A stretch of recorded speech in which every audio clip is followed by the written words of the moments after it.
tu je aj ten pigment, ten zelený. Oxid chloridu.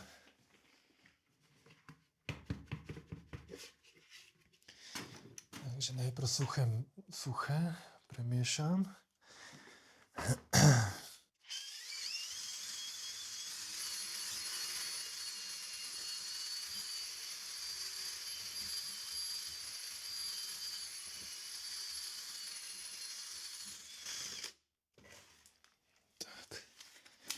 Malý podiel piesku, nech to má v čom začať. No a... Čiže teraz si dal piesok a teraz dáš vodu už?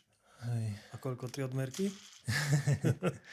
A v podstate do vody rozmiešam už priamo plastifikátor, protizmršťovaciu prísadu a všetky tie veci, čo tam dávam.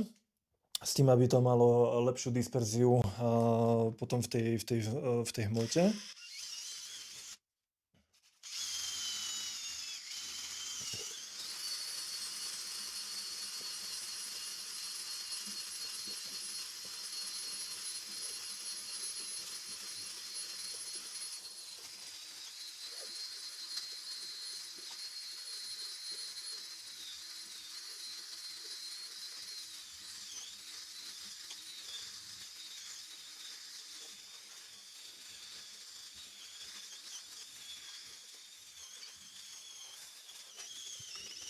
To máš tam určité presné množstvo vody?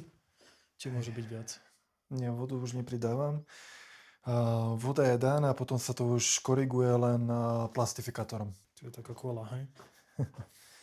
Hej, taká kola.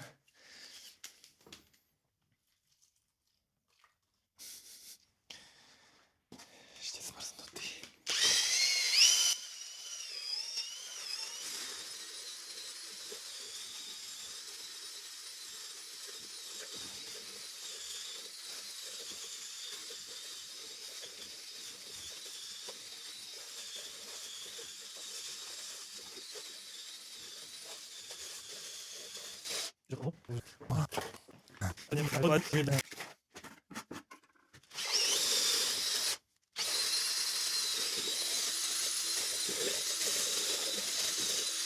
Zvyšok piesku.